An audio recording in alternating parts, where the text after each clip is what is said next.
Ya. Oke, hari ini kita akan kembali melanjutkan seri mengenai ini. Sebelumnya mungkin di dalam bagian ini aku akan banyak menampilkan pendapat-pendapat dari beberapa teolog nanti dalam pembelajaran kita yang kali ini, dan akan aku apa yang aku tafsirkan dari ini nggak terlalu banyak, hanya sedikit, karena kita akan sedikit teologis di dalam bagian yang berikutnya, karena emang untuk untuk bisa mengubah pemikiran kita akan membicarakan sedikit tentang atribut Allah, terutama tentang kekudusan Allah. Ntar kita akan belajar terus, tapi karena setelah dipelajari ternyata atribut Allah bicara tentang kekudusan itu sangat sulit untuk dimengerti ya. Kalau kasih itu agak sedikit mudah gitu ya, tidak sekompleks kudus gitu kekudusan. Nanti akan kita lihat lah kayak gimana. Terus jadi di sini akan ada banyak pendapat beberapa teolog. Terus kemudian juga ya kita lihat lah nanti lah akan apa yang kita bisa sajikan lah. Kita baca dulu teksnya, kita buka Matius 6. Sebelumnya saya mau minta ampun dan minta maaf karena saya tidak bawa kitab hari ini, kelupaan. Ini kayaknya emang seminggu ini lagi banyak urusan dan kerjaan sebenarnya, lagi banyak pergi subuh pulang subuh dan lain sebagainya macam sampai kemarin, jadi udah kurang tidur dan banyak skip. Tapi itu tidak jadi alasan gue minta maaf dulu karena tidak bawa kitab nih, nggak tahu kalau kita pinjam dari siapa. Itulah Lecture yang sudah mensuplai kitab ini. Ya minta ampun dan minta maaf ya karena aku tidak bawa kitab. Kita akan baca sekarang Matius 6 ayat 9 sampai kepada ayat yang ke-13. Sampai 13 saya dulu. Oke. Matius 6 ayat 9 sampai ayat 13. Sudah dapat semuanya? Kalau sudah dapat, kita baca bareng-bareng aja dari ayat 9 sampai 13. Demikian bunyi firman Tuhan, 1, 2 ya. Karena itu berdoa demikian, Bapa kami yang di surga, dikuduskanlah namamu, datanglah kerajaanmu, jadilah kehendakmu di bumi seperti di surga. Berikanlah kami pada hari ini makanan kami secukupnya, dan ampunilah kami akan kesalahan kami, seperti kami juga mengampuni orang yang bersalah kepada kami. Dan jangan membawa kami ke dalam pencobaan, akan lepaskan kami dari yang jahat. Karena Engkau yang punya kerajaan, kuasa dan kemuliaan sampai selama-lamanya. Amin. Nah, ada yang unik ya, kalau di dalam versi bahasa Inggris ini ditulisnya The Lord's Prayer, tapi kalau di dalam bahasa Indonesia ditulisnya Doa Bapa Kami ya. Jadi sebenarnya ini kalau dilihat kayak misalnya kayak WL worship leader zaman dulu, mereka tuh biasa ngambil judul lagu, itu tuh bukan dari judul lagunya tapi dari kata-kata lirik depannya. Misalnya lagu Hatiku Percaya, tahu kan semua? Yeah. Tuhanlah Nah biasa kalau ditulis ke musisi itu bukan Hatiku Percaya tapi Tuhanlah kekuatan dan masturku. Jadi orang Indonesia nih punya etiket kayak gitu. Bapak kami, karena kata Bapak kami pertama jadi doa Bapak kami. Padahal bukan itu judulnya, The Lord's Prayer, judulnya adalah doa yang diajarkan oleh Tuhan. Tapi orang-orang Indonesia punya kebiasaan kayak gitu. Jadi ampuni kebudayaan ini ya guys. Jadi kita suka ngambil kata-kata yang pertama. Jadi nanti kalau ada ibu-ibu gitu, atau bapak-bapak, atau mungkin kalian kalau sudah tua, tolong ya judul lagu bedakan dengan lirik depannya, gitu ya. Ntar kalau ada lagu Hatiku Percaya lain yang judul yang depannya Saat Ku Tak Melihat Jalan, masa Saat Ku Tak Melihat Jalan, gitu ya. Oke. Hari ini kemarin kita udah bahas tentang Bapa. Kita recap sedikit. Bapa bicara tentang relasi ya, relasi bahwa kita diberikan kesempatan untuk memiliki relasi intim dengan Allah. Dan kemarin kita udah bahas kata Bapa ini juga kita mengerti bahwa Bapanya, Yesus membagi Bapanya kepada kita. Sekali lagi, Yesus membagi Bapanya kepada kita. Yang kemarin kita juga bahas, Yesus adalah anak yang tunggal. Tunggal itu kan tidak punya saudara ya, hanya satu dan satu-satunya. Tapi di dalam teks lain dia dibilang yang sulung di antara banyak saudara. Makanya sekarang kita memiliki relasi dengan Allah di dalam Kristus. Sekarang kita memiliki relasi dengan Allah di dalam Kristus. Dan kemudian setelah kata Bapa, bukan kata aku tapi kata kami. Ini kita harus ingat bahwa kita memiliki relasi dengan Allah, tapi juga kita memiliki relasi yang dengan sesama kita. Dan gak ada namanya doa Bapa aku, doa my father gitu, tapi Bapa kami. Jadi kita harus ingat bahwa ini menandakan bahwa kita tidak boleh berdoa untuk keinginan diri kita sendiri. Setiap kali kita berdoa, kita harus mengingat kepentingan Tuhan, kepentingan sesama kita, kepentingan komunitas. Dan yang bagian yang berikutnya yang akan kita belajar adalah tentang kata yang ada di sorga. Kita akan melihat pertama-tama mempelajari dulu tentang yang di sorga ini. Sorga itu ada apa enggak? Itu dulu yang harus kita perhatikan. Banyak orang yang bilang sorga itu ada. Ya, kalau Kristen pasti bilang ada. Nah, ada yang bilang sorga itu nggak ada. Sorga itu hanya suasana. Tapi pertanyaan gue gini, pernah nggak kita pergi ke kuburan terus merasa ngeri? Pergi ke kuburan dan merasa ngeri. Atau pernah nggak kita pergi ke Bali? Atau mungkin kalian lihat film yang menunjukkan suasana di Bali, karena emang syutingnya di Bali gitu ya.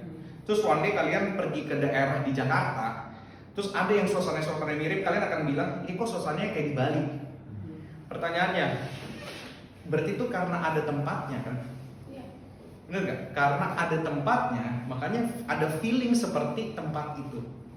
Sekali lagi ya, karena ada tempatnya. Bali itu ada dan kita pernah ke sana atau kita pernah melihat Bali itu seperti apa dari media. Jadi nggak harus ke sana, ya. Gue nggak pernah ke Swedia. Sini ada pernah ke Swedia nggak ada kan? Tapi kalian tahu kan suasana Swedia tuh kayak apa kan?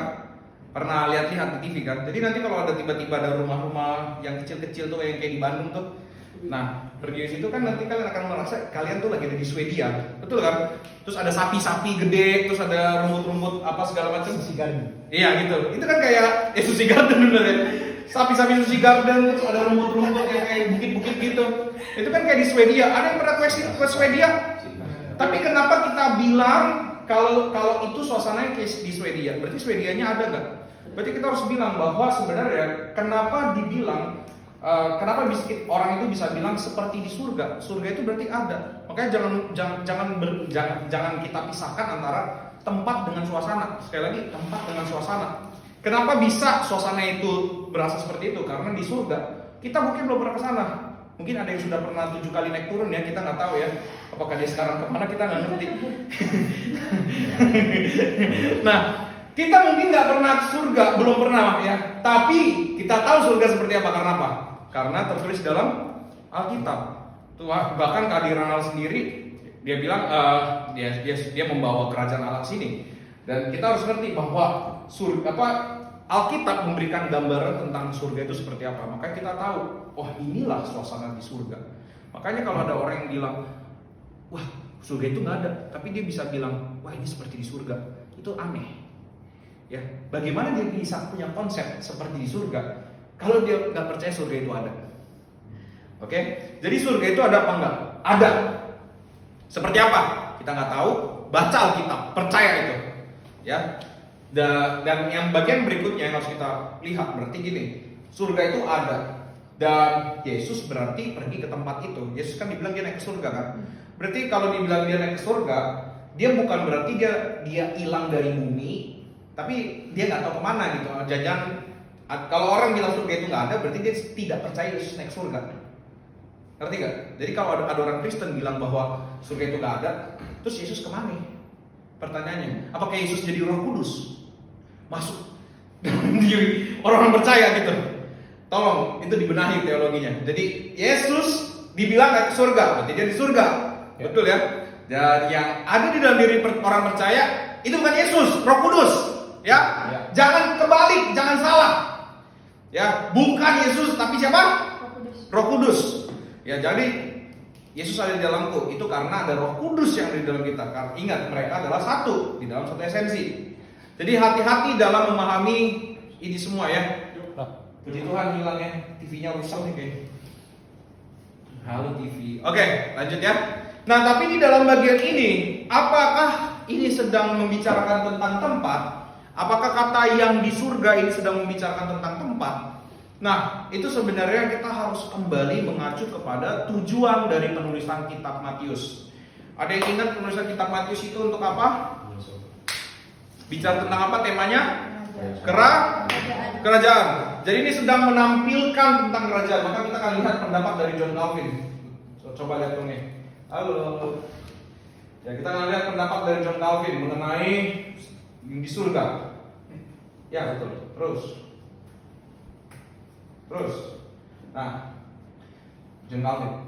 Ketika kitab suci mengatakan bahwa Tuhan ada di surga, artinya bahwa segala sesuatu tunduk pada kekuasaannya. Jadi ini artinya ya, yang di dalam bagian ini itu artinya segala sesuatu tunduk pada kekuasaannya. Apa itu? Bahwa dunia dan segala isinya dipegang oleh tangannya. Kekuatannya tersebar di mana-mana, maksudnya di seluruh dunia, bahwa segala sesuatu diatur oleh Dia. Jadi ini adalah pengertian dari bahwa Tuhan itu di surga di dalam kalimat ini, Bapa kami yang di surga. Jadi ini bicara tentang kekuasaan. Jadi kita harus mengerti tentang bagian ini dan juga tentang tujuan dari kitab Matius. Oke? Paham ya? Nah, kemudian gini. Apalagi nih? Kenapa? Ya, lanjut ya. Nah, ketika Tuhan dikatakan ada di surga, kita tidak boleh mengira Dia hanya tinggal di sana. Sekali lagi, kita tidak boleh mengira Dia hanya tinggal di sana. Jadi surga itu adalah tempat. Tapi jangan dikira bahwa Bapa itu hanya tinggal di sana gitu ya. Cara pengungkapan ini memisahkannya dari jajaran makhluk dan mengingatkan kita bahwa ketika kita berpikir tentang Dia, kita tidak boleh membentuk konsep rendah atau duniawi karena Dia lebih tinggi dari seluruh dunia. Ini yang harus kita pahami tentang konsep yang ada di surga. Oke ya, paham ya semuanya ya.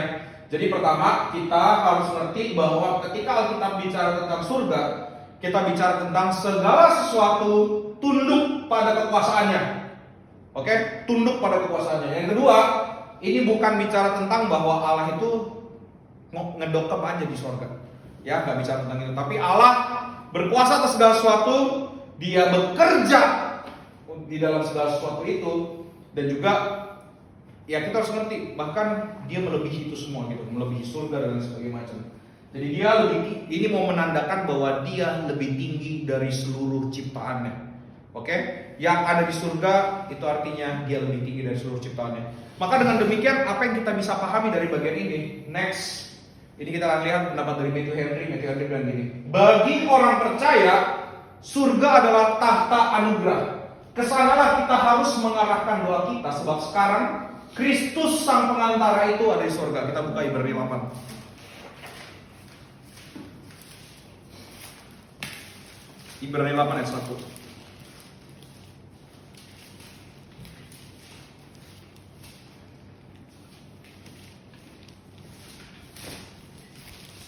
Dapat?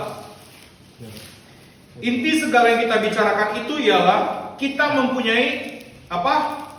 Imam besar yang demikian, yang duduk di sebelah kanan tahta yang maha besar di sorga. Duduk di sebelah kanan tahta yang maha besar di sorga. Ini kalau dibilang kanan juga jangan diartikan benar-benar di kanan gitu ya.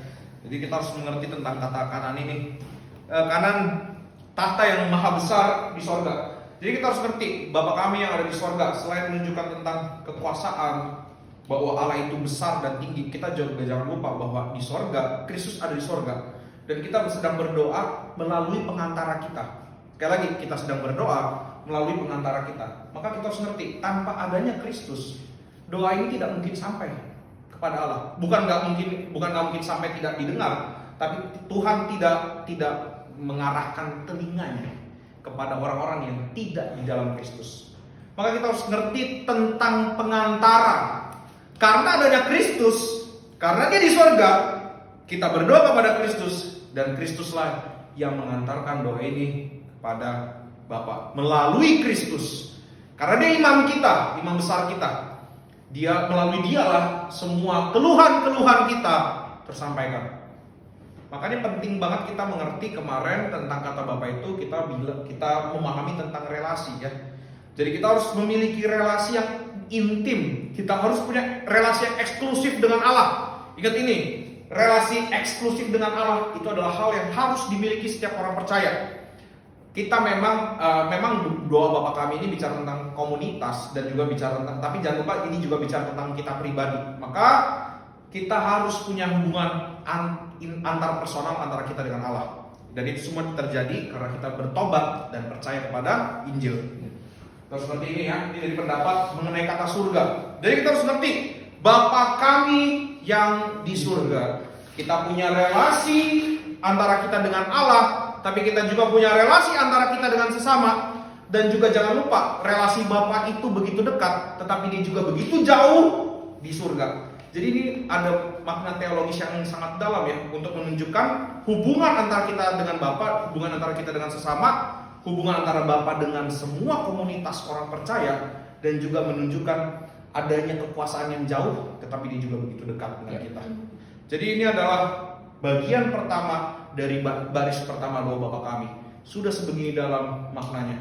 Jadi dia begitu dekat, dia begitu jauh, dia begitu eksklusif, tapi dia juga bisa dinikmati oleh komunitas.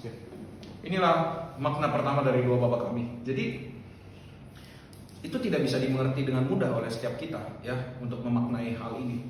Makanya kita, tapi begitulah keagungan Tuhan ya, yang gimana sih kok dekat tapi jauh gitu ya, besar tapi begitu limpah kepada kita juga. Itu makanya doa Bapa kami ini untuk menunjukkan keagungan Bapa itu seperti itu. Itu ya yang kita bisa maknai tentang Bapa kami yang di surga. Next, kita akan lihat apa? Kalimat berikutnya di dalam doa Bapa kami adalah dikuduskanlah namamu. Oke? Benar ya? Bapa kami yang di surga, kalimat berikutnya dikuduskanlah namamu. Hallowed be thy name. Nah, dikuduskanlah namamu. Banyak orang yang salah berpikir. Berpikirnya apa? Apakah berarti di sini Bapa itu dikuduskan dengan doa kita? Ya, jangan. Apakah kita berdoa supaya nama Bapa itu jadi kudus? Apakah berarti dia sebelumnya tidak kudus? Gitu ya? Apakah berarti sebelumnya dia tidak kudus? Terus kemudian kita berdoa supaya dia kudus? Itu adalah konsep. Ini harus dikat ya, jangan dimasukin mana-mana ya. Itu adalah konsep yang dipakai oleh agama sebelah. Kalian ada yang pernah dengar gak tentang Nabi Muhammad? Belum sampai surga tingkat 7, masih nyangkut di tingkat 5, gak ada yang tahu. Dan kita disuruh, dan orang-orang Islam disuruh berdoa supaya dia sampai ke surga tingkat ke-7, ada yang tahu. Itulah. Jadi di masjid di dalam di mana sih, di Yerusalem ada masjid namanya Masjid Kubamas. Jadi di sini Al-Aqsa. Ini benar-benar di tengah-tengah Yerusalemnya ya. Ini Al-Aqsa, di sini Kubamas. Ini gue karena pernah melihat jadi gue tahu ya.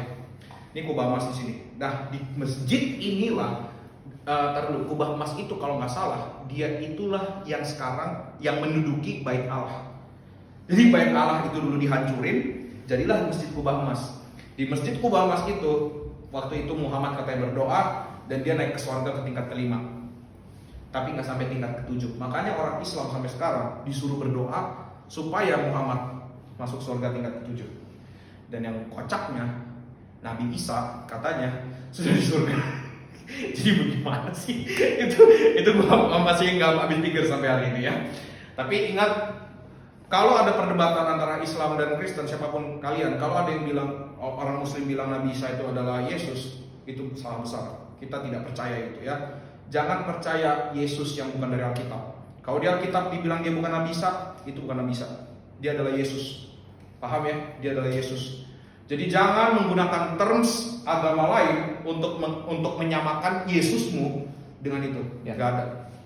Karena Alkitab, kalau kau percaya kekristenan, pakai Alkitabmu. Kalau kau nggak mau percaya kekristenan, hancurlah dirimu ya. Gue nggak perlu ini lagi lebih banyak. Oke, kita akan buka 3 referensi ayat berhubungan dengan dikuduskanlah namamu. Kita buka pertama-tama dari 1 Petrus 3:15.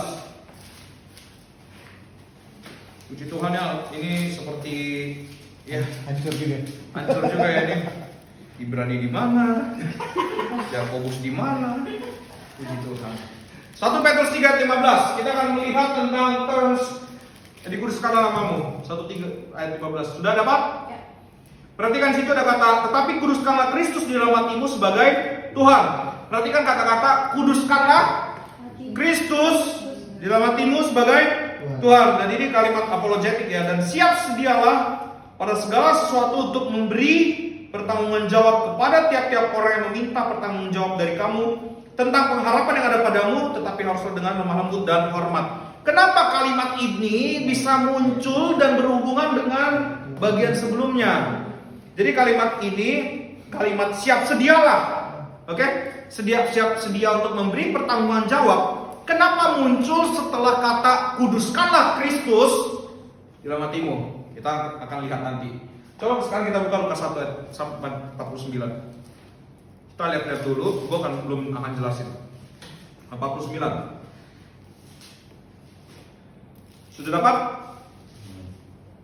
Sudah dapat semuanya? Lukas 1 ayat 49.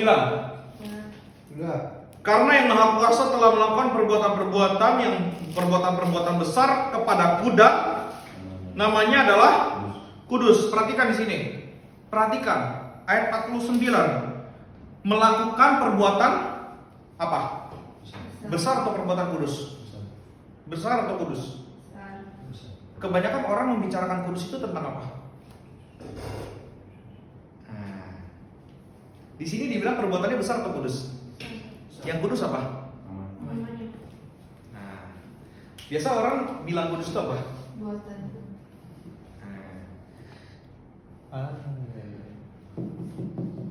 Gimana? Coba. Kudus itu apa berarti sekarang? Nah, kan?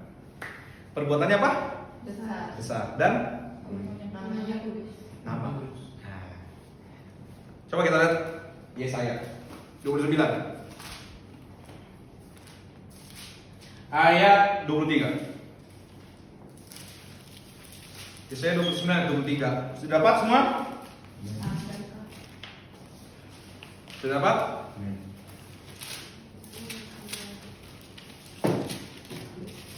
Maka kita harus pahami ini ya, benar-benar ya. Ini sekali lagi ini bagian yang cukup doktrinal. Maka kalau bisa ini semua dicatat dan diingat, dihafalkan baik-baik. Ya.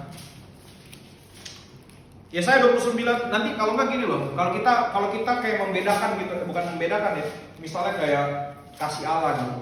Sekarang pertanyaannya, kalau perbuatan baik itu, misalnya perbuatan kasih, apa yang membedakan perbuatan kasih dengan perbuatan kudus?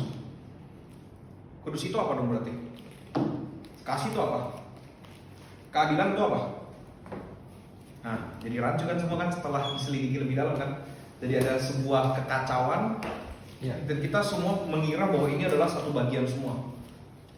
Nah itu dan makanya tadi gue bilang kudus ini adalah sesuatu yang sangat dalam, yang bahkan teolog-teolog pun sampai sekarang itu tidak bisa memahami. Bahkan sampai orang teolog-teolog itu bilang kalau mau dibedah lebih dalam, kekudusan Allah itu sesuatu yang bisa dibilang oleh mereka itu lebih tinggi daripada yang lain-lain, atribut yang lain. Tapi sebenarnya kita juga nggak bisa bilang kayak gitu, karena Allah itu atributnya semua sempurna, kekudusannya sempurna, kasihnya sempurna, keadilannya sempurna. Tetapi karena ini tidak terjamah dengan baik oleh para teolog, makanya mereka bilang ini adalah sesuatu yang jauh lebih dalam dari semuanya. Gitu, maka kita harus ngerti bagian ini. Yesaya 29:23. Perhatikan. Sebab pada waktu mereka keturunan Yakub itu melihat apa yang dibuat tanganku di tengah-tengahnya, mereka akan menguduskan namaku. Lihat apa yang terjadi situ. Di sini kenapa jadi perbuatan lagi ya, gitu ya. Mereka akan menguduskan yang kudus, menguduskan yang kudus. Kenapa dibilang menguduskan yang kudus? Emang yang kudus perlu dikuduskan?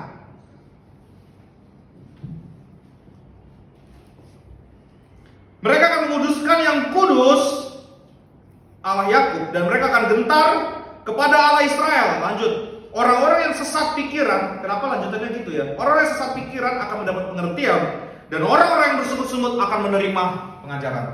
Semakin pusing? Semakin pusing ya? Kenapa begini? Kenapa begini? Kenapa begini? Oke, kita akan melihat. Makanya aku pun tidak bisa untuk menafsir ini dengan sangat baik. Maksudnya dalam arti tanpa adanya referensi dari bapak-bapak gereja, maka aku perlu dukungan dari bapak-bapak gereja, dan kita akan melihat dari ada 3 atau 4 tokoh. Next, yang pertama kita akan melihat dari Louis Berkhof dulu. Kudus. Ini adalah bagian dari atribut Allah, ya, Louis Berkhof ya. Ini. Jadi ini kudus sama suci itu bisa disamakan lah. Bahasa Ibrani kuadas, artinya memotong atau memisahkan, oke? Memotong atau memisahkan. Di dalam bahasa Yunani, hagiazo, memberikan atau mengakui. Jadi dalam bahasa Ibrani memotong atau memisahkan, terpisah. Kudus itu terpisah, kados, kuadas. Di bahasa Yunani-nya hagiazo, memberikan atau mengakui, ya, oke? Mengakui. Terus menjadi terhormat atau suci. To feel reverence for or to hold honor as holy. menghormati sebagai yang kudus. Oke? Jadi ini arti dari hagiazo, menghormati sebagai yang kudus. Nah, Louis Berkhoff menambahkan, ungkapan-ungkapan ini tidak tepat jika kita berpikir tentang kekudusan atau kesucian, terutama sebagai kualitas moral. Ya, kualitas apa? Moral. Jadi ungkapan-ungkapan quadas hagiazo itu bukanlah tentang kualitas moral atau religius. Ya. Pemahaman dasarnya adalah tentang satu posisi atau hubungan yang ada antara Allah dengan orang-orang atau benda-benda tertentu. Makanya kudus itu artinya terpisah. Dia begitu tinggi. Tadi di surga dibilang kan, ya di surga dia begitu tinggi. Dia terpisah dari semua ciptaannya. Dia tidak sama dengan ciptaannya. Bahkan manusia, dia tidak sama dengan manusia. Dalam segala kondisi apapun, dia tidak sama dengan manusia. Jangan pikir, oke, karena manusia berdosa, dia berbeda. Bahkan manusia yang tidak berdosa pun, kita nggak ngomongin Yesus, kita ngomongin Adam. Adam waktu sebelum berdosa, apakah dia kualitasnya sama dengan Allah? Enggak. Tidak. Adam bukan Allah. Ya. Nah itu, makanya ini bicara tentang pemahaman dasar adalah tentang satu posisi, oke? Atau hubungan.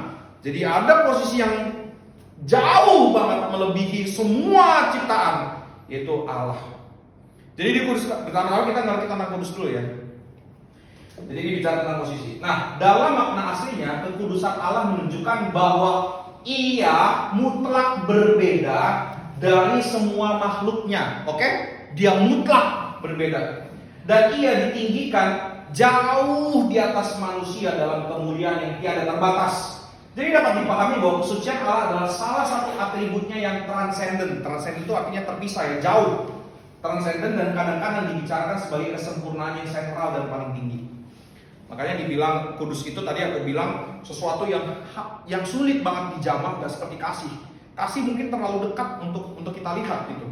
Keadilan Allah terlalu dekat untuk dilihat. Tapi kekudusan Allah itu selalu sangat sulit untuk dijamah karena posisi. Ini bicara tentang posisi atau hubungan yang ada di antara Allah dengan ciptaannya. Bahkan aku yakin setelah aku ngomong kayak gini pun kalian juga belum begitu paham. Aku pun tidak begitu paham. Bagus, karena nanti ada satu aspek mengenai kekudusan yang kita perlu nanti mengerti. Tapi setidaknya ini bisa membuka pemikiran kita dulu untuk sementara waktu. Ya. Amin. Bisa dipahami ya. Ini dari Louis Berkhoff. Next, kita akan lihat pendapat dari A.W. Tozer. Ini lebih ini lagi. Lebih bahasa. Ya. Allah itu memang kudus. Oke, Allah itu memang kudus. Untuk menjadi kudus, Ia tidak perlu menyesuaikan diri pada suatu standar tertentu. Dia sendirilah yang standarnya. Jadi dia tidak perlu turunin standarnya. Dia adalah standarnya. Ini kudus itu segini. Jadi kalau kamu kudus segini standarnya. Ia mutlak kudus dengan kemurnian yang sempurna, tidak terbatas dan tidak dapat dimengerti. Maka kalau kalian nggak mengerti itu wajar. Kita nggak mengerti wajar. Kalau ada orang yang mengerti kekudusan Allah, dia mendekati Allah. Ia kudus dan tidak dapat menjadi tidak kudus. Oleh karena ia kudus, maka segala sifatnya kudus. Yaitu apapun yang kita anggap dimiliki Allah harus dianggap kudus. Makanya kasihnya, Kudus. keadilannya, Kudus. kebaikannya, Kudus. kebenarannya. Kudus. Makanya kasihnya berbeda level dengan kasih manusia. Keadilannya berbeda level dengan kebenarannya berbeda level dengan ngerti ya semuanya ya. Jadi semua yang ada di dalam diri Allah itu kudus. Semua atributnya itu kudus. Punya level yang berbeda dengan, makanya paling ngeri adalah level keadilannya. Selama ini yang kita pahami tentang kasih-kasih aja. Wah, kalau kita bilang kasih, apa Allah itu punya kasih yang kudus, artinya kasihnya dia melebihi semua ciptaan, berarti kasihnya itu sangat enak banget ya, karena kasih manusia itu sangat terbatas gitu ya. Sangat terbatas dan sangat manusia sangat kurang ajar gitu ya. Dengan kasih yang terbatas dia minta. Tapi kalau ngomongin keadilan Allah yang nggak terbatas, lo mau ngomong apa? Lo bisa menghukum orang hukuman mati, apa yang Allah bisa lakukan sama lo? Itu jauh, keadilannya jauh melebihi apa yang kita bisa, apa yang kita pikir. Maka berbahagialah yang percaya kepadanya, dan celakalah yang tidak mau percaya kepadanya. Yang percaya kepadanya, tentu contoh kayak gini. Allah bilang apa? Aku menyertai kamu sampai kesudahan zaman. Emang bisa manusia lakukan? Ada yang bisa menyertai gua sampai kesudahan zaman? Enggak. Dari mula zaman aja nggak ada yang bisa menyertai gua, apalagi sampai ke akhir zaman. Nggak ada, betul? Itulah yang membedakan level kasih Allah dengan manusia. Kenapa? Allah bisa dari awalnya sampai akhirnya ada bersama dengan kita. Paham nggak semuanya? Jadi kita harus ngerti perbedaan level dari kasih Allah. Itulah makanya dibilang terpisah, kudus, kasihnya kudus, keadilannya kudus, kebaikannya kudus, kebenarannya kudus, keadilannya kudus. Sekali lagi, makanya itu akan menimbulkan rasa kagum kepada dia, tapi sekaligus rasa ngeri kepada dia. Kalau keadilannya terjadi sama kita, sehancur apa kita coba? Ingat, dia berbeda level dengan manusia. 2. Kekudusan Allah, murka Allah, dan kesehatan ciptaannya. Jadi dia ingin ciptaannya itu sehat, merupakan kesatuan yang tidak dapat dipisah-pisahkan. Murka Allah merupakan tindakan Allah yang tidak mengenal kompromi terhadap apapun yang merendahkan dan membinasakan ciptaannya. Ingat, Allah itu mengasihi ciptaannya. Jadi makanya kalau ada yang membunuh apa segala macam, itu juga dosa, dan Allah tidak main-main sama itu. Ia membenci kejahatan seperti seorang ibu yang membenci penyakit polio yang mungkin merenggut nyawa anak. Ini gue ambil plok-plok ya dari buku alam apa ya, gue lupa lagi judul bukunya. Allah itu kudus dengan kekudusan yang mutlak yang tidak apa lagi nih, dan kekudusan ini tidak dapat dibagikan kepada Tidak terukur. yang tidak terukur ya. Kekudusan yang mutlak yang tidak terukur, dan kekudusan ini tidak dapat dibagikan kepada makhluk ciptaannya. Ya, tetapi selain itu ada juga semacam kekudusan yang relatif. Jadi yang diberikan juga kepada kita, yang dapat ditularkan, yang diberikannya kepada malaikat dan serafim di sorga, dan kepada orang-orang yang ditebusnya di bumi sebagai persiapan mereka untuk ke sorga. Jadi kalau ingat, kuduslah kamu sebab aku kudus. Jadi kalau kita nggak kudus, kita nggak bisa melihat tata Allah. Ingat ini loh, makanya ada yang bisa diberikan kepada kita, tapi tidak semua kekudusan Allah itu diberikan kepada kita. Kita harus pahami ini ya. Jadi kekudusan Allah itu sempurna, dan kita dibagikan yang dia merasa pas untuk dibagikan dengan kita. Kita harus memahami ini. Amin. Ini adalah kudus menurut A.W. Tozer. Next. Nah, oke. Jadi ini ada seorang teolog bernama Rudolf Otto. Gue sebenarnya nggak mau masukin dia. Gue jadi waktu itu lagi dengar khotbahnya Pak Stephen Tong.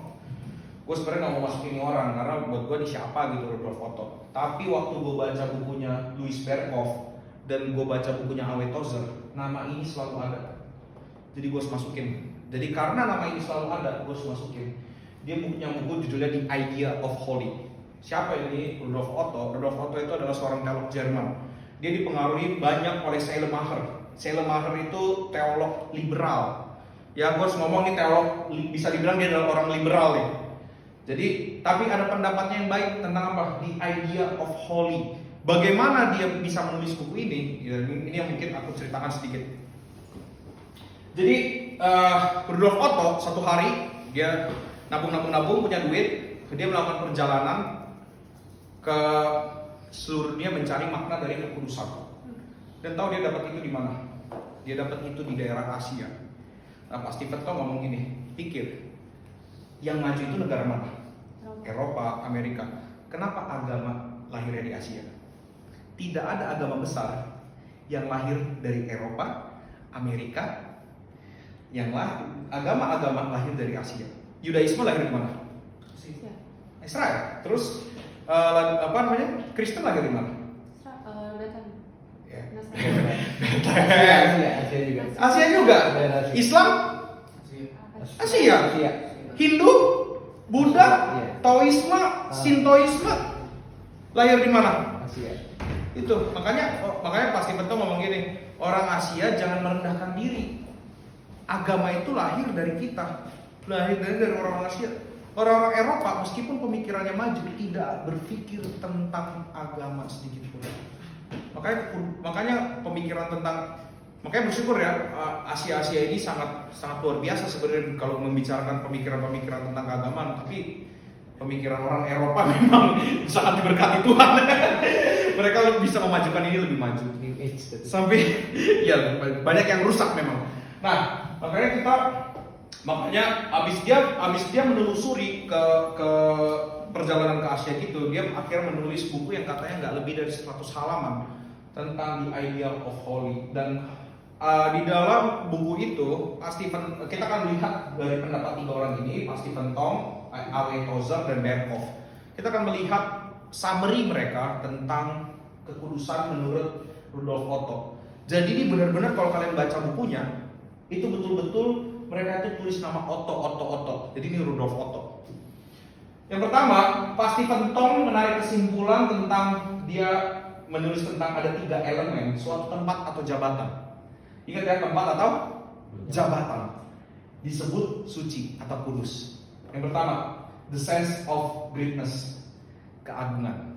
Jadi sesuatu itu dibilang tempat atau jabatan dibilang kudus. Bahkan Pak Stephen Tong bilang, ini misalnya kayak tempat gereja ini masih berdebu nggak, kotor nggak? Jadi ini bukan bicara tentang tidak ada lagi kotoran, tidak ada apa segala macam, tapi ini bicara tentang keagungan. Ada keagungan di dalamnya, ya ada keagungan. Karena apa? Dia itu tinggi, terpisah, besar, dan kita melihat dia dengan penuh kekaguman. Melihat sesuatu yang besar dengan penuh kekaguman, itulah keagungan.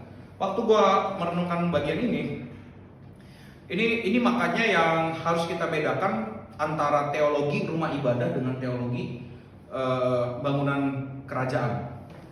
Jadi kalau di zaman dulu orang tuh ngebangun istana raja itu selalu lebar.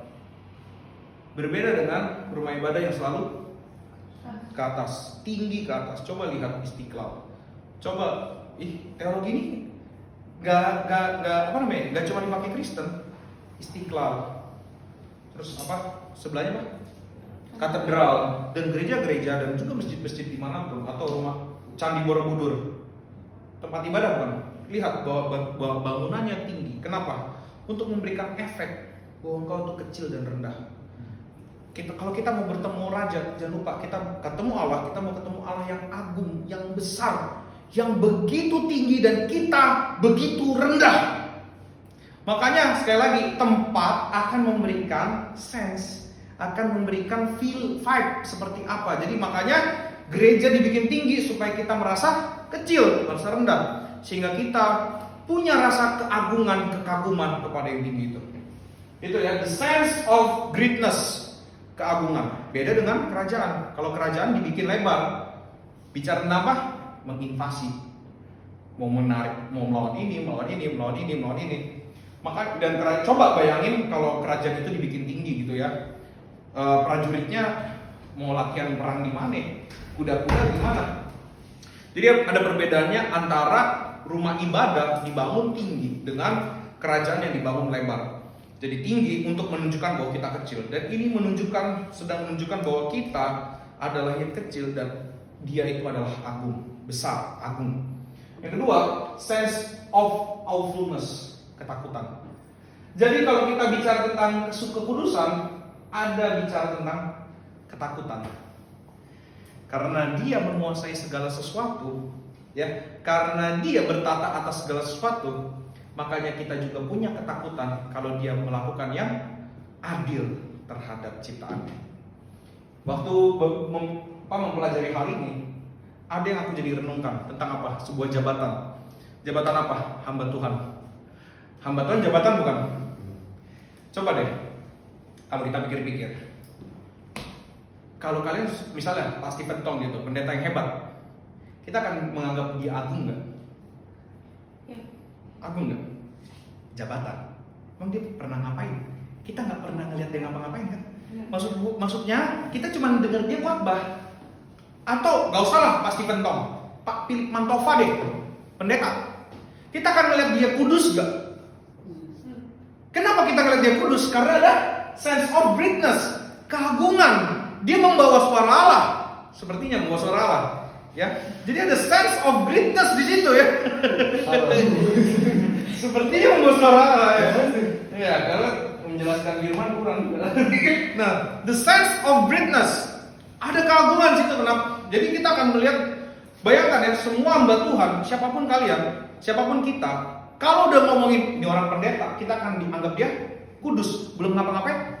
Ya. Belum lihat moralnya? Belum. Jabatan bukan? Ya. Jadi kekudusan itu bicara tentang apa kalau kita? Ngerti ya?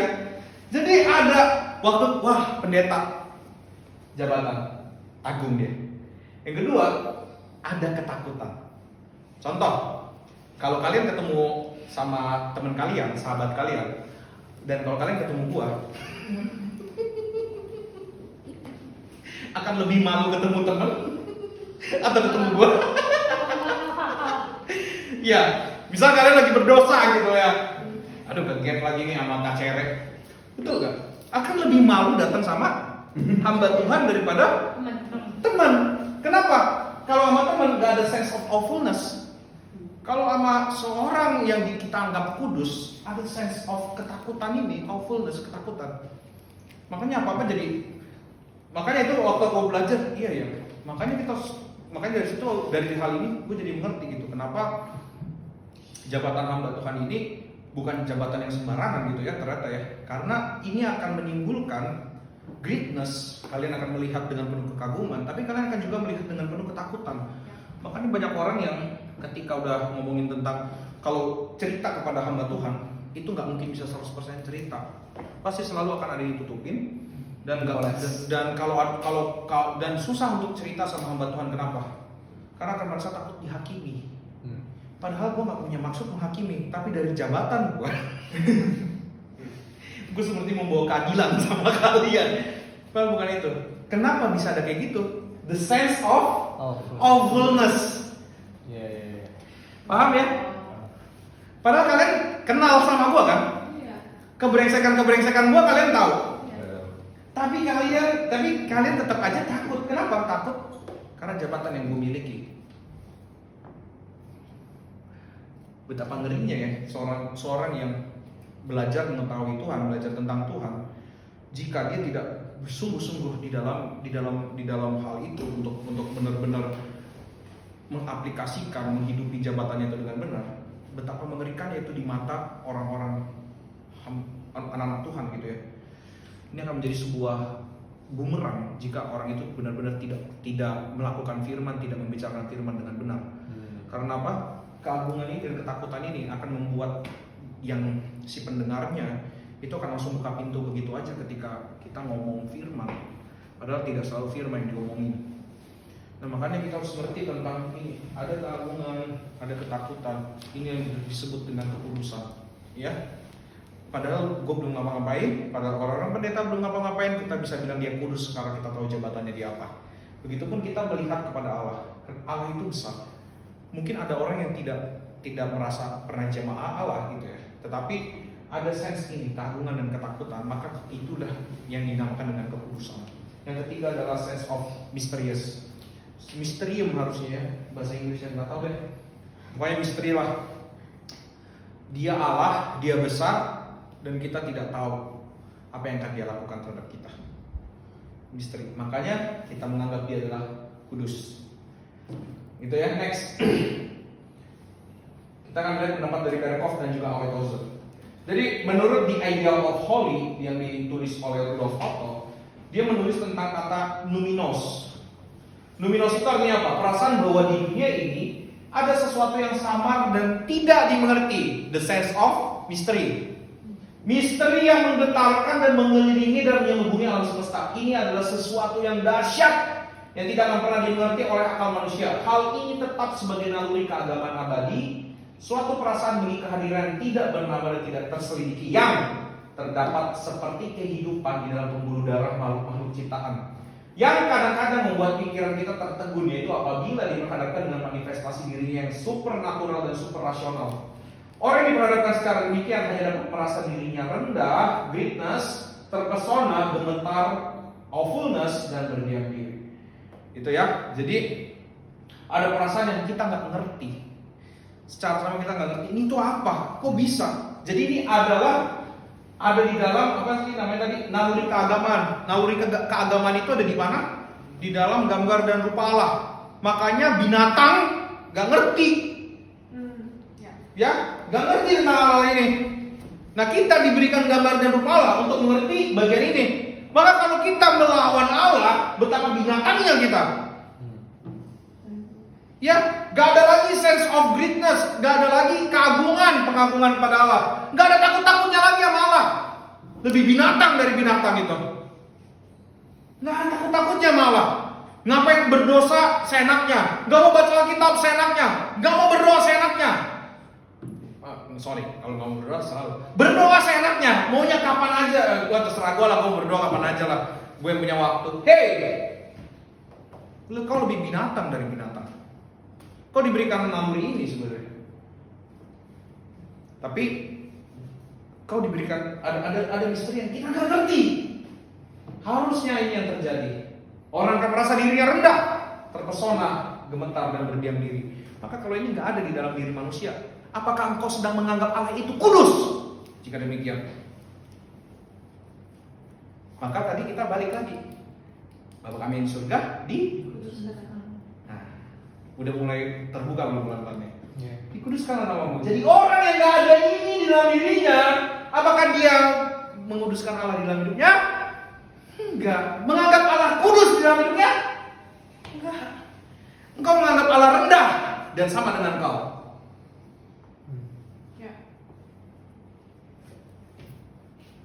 Otto menganggap kesucian, ini pendapat A.W. Tozer ya. Kita lihat Berkhoff. Otto menganggap kesucian Allah ini sebagai bagian dari apa yang tidak rasional pada diri Allah, yang tidak dapat dipikirkan secara konsep. Jadi ini konsep nggak ada ya. Nah, bukan nggak ada sih. Dan mencakup pemahaman-pemahaman seperti ketidakmungkinan untuk dihampiri secara mutlak dan juga kuasa yang mengatur secara mutlak atau kemuliaan yang luar biasa. Kesucian Allah ini membangkitkan dalam diri manusia satu rasa kehampaan mutlak, yaitu kesadaran makhluk atau perasaan sebagai makhluk yang membawa kepada perendahan atas diri sendiri. Jadi kalau kita tidak menganggap Allah kudus, kita sedang menyamakan diri dengan Dia. Waktu kita bilang Allah itu kudus, Allah itu besar, kita akan merendahkan diri di hadapannya. Kita akan menganggap Dia yang agung. Kita akan merasa ngeri sama Dia. Adakah kengerian terhadap Allah itu ada di dalam hidup kita sampai hari ini? Kalau tidak ada, apakah engkau menguduskan Allah di dalam hidupmu? Apakah kau takut kalau kau nggak baca Alkitab setiap hari? Apakah kau takut kalau kau nggak menginjil setiap hari, setiap saat? Kalau kau nggak takut, apakah kau menguduskan Allah di dalam hidupmu? Maka sekarang bagaimana kita melihat tentang kuduskanlah, apa namanya? Apa tadi kata-katanya? Bapa kami di surga, dikuduskanlah namamu. Apa artinya tentang dikuduskan namamu ini? Next, inilah pengertian yang bisa kita dapat. Kita berharap, ini artinya dikuduskan namamu. Kita berharap di dalam seluruh aspek hidup kita, Dia yang terlihat, bukan kita lagi. Maka biarlah dari seluruh hidup kita, Dialah yang terlihat. Sekali lagi, kita berharap di dalam seluruh aspek hidup kita, Dialah yang terlihat. Jadi kalau kita bekerja, Dia yang terlihat dan Dia yang dimuliakan. Waktu kita melakukan apapun, Dia yang terlihat dan Dia yang dimuliakan. Waktu kita bekerja, waktu kita pergi, waktu kita berkomunitas, waktu kita punya pacar, waktu kita berkeluarga, Dia yang terlihat, bukan kita lagi. Inilah maksud dari dikuduskanlah namamu oleh kami dan semua orang di dunia ini. Bahwa waktu orang percaya pergi kemanapun, yang mereka lihat adalah Allah yang kudus. Makanya balik ke dalam pengertiannya, lagi, nah ini dia. To honor as holy, menghormatinya sebagai yang kudus. Adakah ini harapan kita di dalam hidup ini? Adakah ini waktu kita pergi kemanapun, dikuduskanlah namamu? Ini bukan kita sedang minta supaya nama Tuhan jadi kudus, bukan. Tapi kita minta supaya kekudusan Allah itu ada di dalam kita, dan yang terlihat di dalam seluruh hidup kita adalah kekudusan Allah. Nah, bagaimana? Lalu Pak Stephen Tong waktu aku dengerin khotbahnya, dia melanjutkan khotbahnya dengan pembahasan tentang kudus itu bicara tentang kemurnian, dan ini bicara tentang emas yang murni. Mungkin ada minggu lalu ada yang baca status gue ya tentang khotbahnya Pak Stephen Tong. Dia bicara tentang gini. Dia bertanya sama seseorang pendeta. Dia nanya gini, aku takut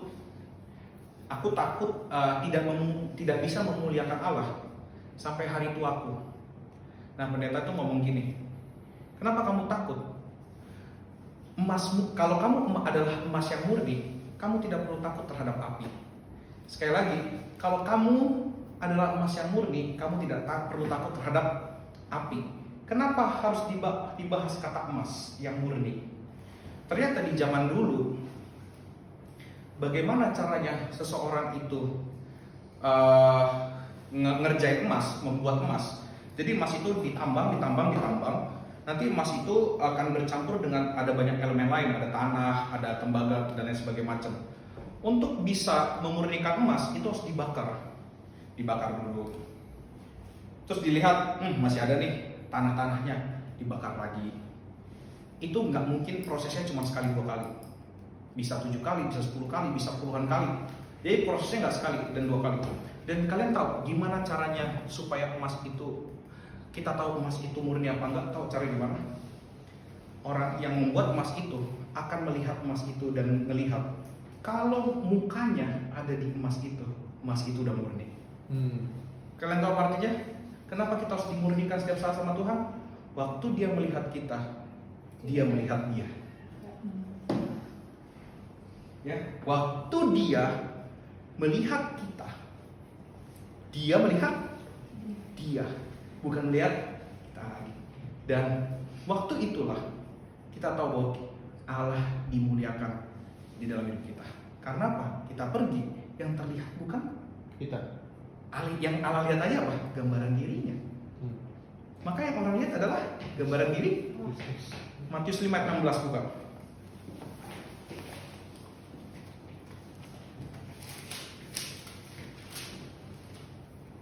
Apa kata-katanya? Coba baca bareng-bareng. 1, 2, iya.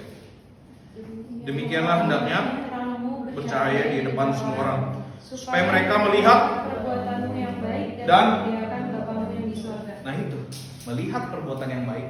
Ternyata perbuatan baik ini merefleksikan, kita menjadi reflektor dari Bapa yang di surga. Karena apa? Tadi Bapa ketika melihat kita, melihat Dia, kan refleksi. Dan orang lain memuliakan Bapa karena melihat perbuatan kita yang baik, kita membagikan Allah. Itulah maksud dari dikuduskanlah namamu.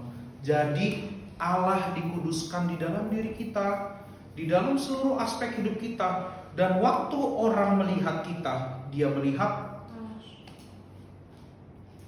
bukan kayak di permohonan yang luar biasa dari doa, bagian doa Bapa kami. Kita menginginkan orang bukan lagi melihat kita, lihat Bapa. Maka baca next Ganteng. Amen lagi terus. Ini nggak tahu ya, kembali. Nah, makanya kita akan baca pendapat oleh saudara ini. Kita harus seperti Musa menyelubungi diri kita dengan iman dan kerendahan hati, dan secara sepintas melihat Allah. Padahal tidak ada seorang manusia pun yang dapat melihat Allah dan tetap hidup. Ingat ya, karena Allah itu adalah kudus. Gak mungkin yang berdosa itu tetap hidup untuk melihat Dia, gak bisa. Allah tidak pernah tapi jangan lupa Allah tidak pernah memandang rendah hati yang hancur dan penuh sesal. Kita harus, ini baca baik-baik ya, kita harus menyembunyikan ketidakkudusan kita di dalam luka-luka Kristus, seperti juga Musa menyembunyikan dirinya di belahan batu karang ketika kemuliaan Allah lewat di dekatnya. Ingat loh, ada orang bilang bahwa aku ingin bertemu dengan Allah. Mati kau kalau nggak lewat Kristus, kalau nggak percaya Kristus ya. Kita harus berlindung dari Allah di dalam Allah. Sekali lagi ya, kita harus berlindung dari Allah di dalam Allah. Karena gak ada yang bisa melihat Allah secara langsung. Mati pasti, mati benar. Maka harus di dalam Kristuslah kita bisa melihat Allah. Di atas segala-galanya kita harus percaya bahwa Allah memandang kita sempurna di dalam anaknya. Dan sementara itu ia mendisiplin dan mengajar serta menyucikan kita supaya kita dapat mengambil bagian dalam kudusannya. Makanya orang percaya, engkau tahu engkau setiap saat akan bertemu dengan api. Gue harus ngomong ini. Engkau setiap saat akan bertemu dengan api. Sesuatu yang akan terus bikin dirimu gak enak. Supaya apa? Supaya kau murni. Tanah-tanah dibuang, tembaga dibuang, dan lain-lain dibuang. Supaya apa? Ketika Allah bertemu dengan kau, yang dilihat adalah gambaran dirinya. Gambaran Allah. Bukan lagi kita yang dilihat. Bukankah itu sesuatu yang menarik? Nah makanya di tengah api janganlah mengeluh. Janganlah terus berkasihan diri. Coba kita perhatikan Daniel 3. Ini gue suka banget dengan perkataan Sadrak, Mesak, Abednego ya. Tiba-tiba teringat nih.